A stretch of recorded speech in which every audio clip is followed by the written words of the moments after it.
Good morning all of you. आज हम बात करेंगे दोबारा से नॉन मेडिकल स्टूडेंट्स के लिए। तो सभी बच्चे जो नॉन मेडिकल स्टूडेंट्स हैं उसमें सभी बच्चों ने जेई मेंस का फॉर्म तो फिल कर दिया होगा 2025 सेशन के लिए। उन्हीं स्टूडेंट्स के लिए एक न्यू अपडेट है।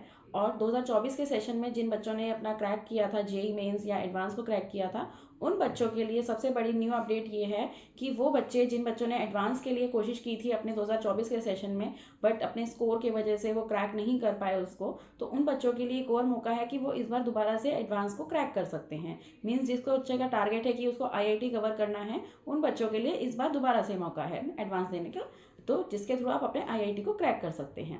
क्योंकि अभी कुछ टाइम पहले एक नोटिस आया था जो एनटीए ने कंडक्ट नहीं किया था, जेई बोर्ड जो आपकी जेई कमेटी है उन्होंने आपका एक नोटिस निकाला था कि आप जो बच्चा है 3 बार अपना एडवांस को क्रैक कर सकता है। लेकिन उसको बदल के दोबारा एनटीए ने ये नोटिस निकाला कि 3 बार नहीं होगा, आपका 2 बार ही एग्जाम होगा। तो इस तरीके के जितने भी आपके चेंजेस आते हैं कि आप एडवांस कितनी बार दे सकते हैं, क्योंकि हर किसी का सपना होता है कि वो आईआईटी को क्रैक करे, बट आईआईटी को आप कैसे क्रैक कर सकते हैं। जिन बच्चों ने अपना आईआईटी का सपना देखा तो उनको दोबारा मौका मिलेगा। उसके बाद ये जो चेंजेस आपके बार बार आते हैं तो आप इनको बार बार, अगर जो भी नोटिस आते हैं, अगर इनको आप अपडेट में नहीं रहेंगे, आपको अपडेशन नहीं मिलेंगी कि क्या क्या चेंजेस आ रहे हैं, तो आप अपने, चाहे आपका आईआईटी हो, चाहे आपका डीटीयू हो, एनएसयूटी हो, आप इतने टारगेट को कंप्लीट नहीं कर पाएंगे। क्योंकि मेनली आपको पता ही है कि सारी चीज़ें आपकी प्रिपरेशन बेस्ड नहीं है। आपकी प्रिपरेशन के बाद जितना भी पार्ट आपका एडमिशन प्रोसेस का होता है उसके थ्रू आपको सीट एलोकेशंस होती हैं, तो जिसमें आपके कॉलेजेस वगैरह भी आपके डिपेंड करते हैं कि आप जिस आईआईटी कवर करते हैं या आईआईटीज कवर करते हैं